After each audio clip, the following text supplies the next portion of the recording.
untuk menjelaskan materinya ya. Kepada pemateri pertama saya persilakan. Terima kasih teman-teman, mohon perhatiannya sebentar saja. Karena kita akan mengenai tentang masalah desentralisasi pendidikan di Indonesia. Jadi isu-isu masalah itu ada di sini. Oke, sebentar ya teman-teman. Desentralisasi ini mengenai tentang daerah. City itu kota, village itu desa. Oke, sebelum kita masuk ke masalahnya, desentralisasi itu penyerahan tugas dari pemerintah pusat ke pemerintahan daerah yang bisa disebut dengan desentralisasi, yaitu penyerahan tugas pemerintah ke pemerintahan daerah. Itu biasanya itu gubernur, teman-teman. Jadi tugasnya itu pemerintahan pusat memberikan tugas tertentu kepada pemerintah daerah, tapi pembiayaannya itu dari pemerintahan pusat. Itu desentralisasi. Kemudian tantangan implementasi desentralisasi di Indonesia. Yang pertama, kesenjangan kapasitas daerah. Sangat tentunya berbeda, teman-teman. Di Lebong, Rejang Lebong dan Upayang itu berbeda.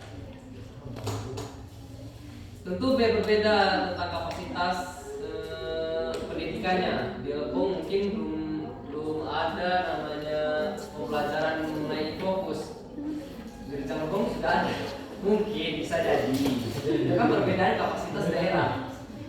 Kemudian tidak semua daerah memiliki sumber daya manusia dan finansial yang memadai untuk mengelola secara efektif. Kemudian inkonsistensi kebijakan.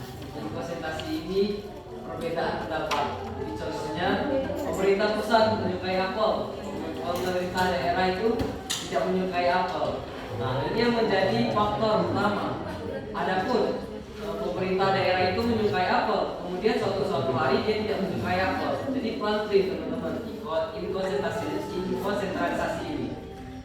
Ya, kenapa perbedaan implementasi dan implementasi kebijakan? Kepada rekan-rekan, kami tidak membatasi untuk melihat handphonenya, tapi suaranya agak dipelankan ya. Oke, pemateri saya silakan. Nah, seringkali menimbulkan masalah, teman-teman. Perbedaan pendapat, konflik. Jadi pemerintah daerah ingin membuat kebijakan, kemudian satu hari nanti berubah lagi kebijakan, ini akan menimbulkan masalah. Presentasi. Bentar ya, teman-teman. Kemudian korupsi dan mismanajemen. Oke, saudara itu korupsi dan mismanajemen. Nah, kita tahu menteri kita kemarin, Menteri Pendidikan. Siapa teman-teman menteri kemarin? Nadiem. Dia tertangkap oleh KPK isunya karena korupsi laptop ya, teman-teman. Uang laptop. Bagaimana mau maju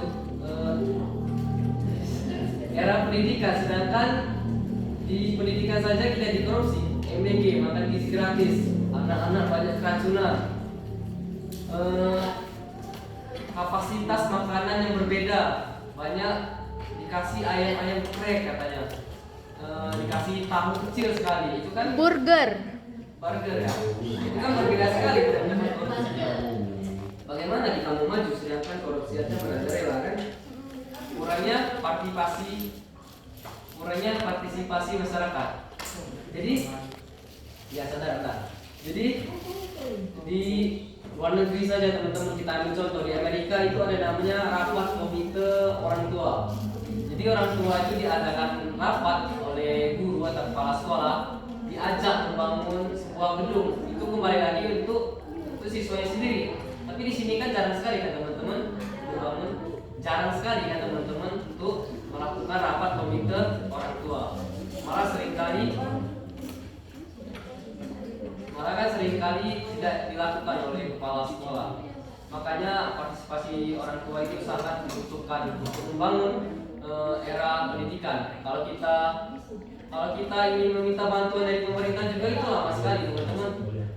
Ya kan? Menunggu berapa tahun lagi mau menunggu pemerintah pusat. Sedangkan kini aja makanan gizi gratis saja tidak merata, bagi mau menunggu bantuan dari pemerintah.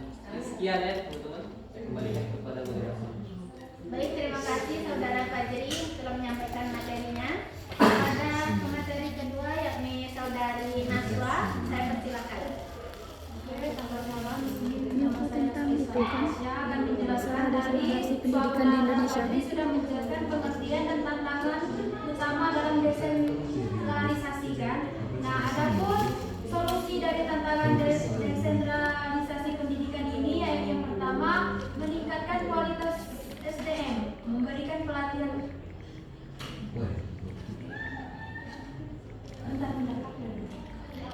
Penyo. Dampak desentralisasi terhadap kualitas dan pemerataan pendidikan. Di satu sisi, desentralisasi berpotensi meningkatkan kualitas dan relevansi kurikulum sesuai dengan kebutuhan lokal. Namun, di sisi lain, kesenjangan kualitas antar daerah dapat semakin melebar. Pemerataan pendidikan juga menjadi tantangan, di mana daerah dengan sumber daya terbatas kesulitan menyamai standar pendidikan di daerah yang maju. Beberapa daerah berhasil mengimplementasikan desentralisasi pendidikan dengan baik, ditandai dengan peningkatan mutu dan partisipasi.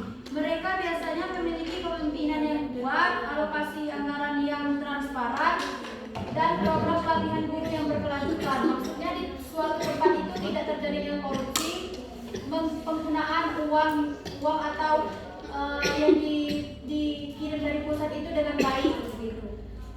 Sebaliknya, daerah yang gagal seringkali menghadapi masalah birokrasi, minimnya dengan politik, serta kurangnya kapasitas manajerial dan teknis. Ini menunjukkan bahwa keberhasilan desentralisasi sangat bergantung pada kesiapan dan komitmen daerah. Itulah materi dari saya kembalikan ke moderator. Baik, terima kasih Saudari Naswa telah menyampaikan materi tentang desentralisasi.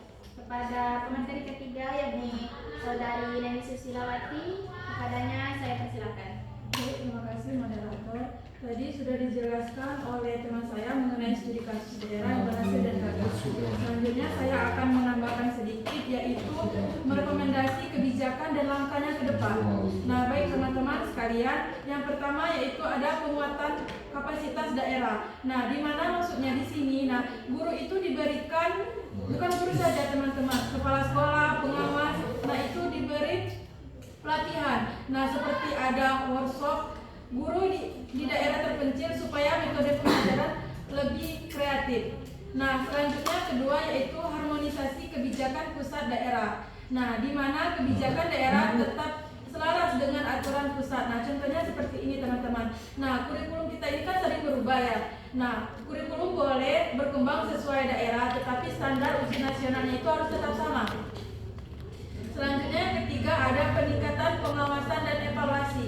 Nah, di mana supaya dana dan program tidak disalahgunakan. Nah, kita banyak ya teman-teman menjumpai itu program banyak sekali disalahgunakan seperti saudara Fadil jelaskan tadi, mulai dari biaya MBG itu banyak dikorupsikan sehingga biaya itu tidak transparan, dikemanakan saja. Nah, seperti misalnya laporan dana BOS diawasi langsung secara online agar transparan. Nah, selanjutnya yaitu teman-teman mendorong partisipasi masyarakat. Nah, di mana orang tua dan warga dilibatkan dalam pengelolaan sekolah. Nah, di sini tidak hanya sekolah saja, tetapi orang tua, warga dilibatkan juga. Nah, contohnya seperti ini teman-teman. Nah, orang tua ikut rapat sekolah. Kita sering sekolah itu mengadakan rapat untuk orang tua supaya itu transparan, tidak ada dana itu disalahgunakan.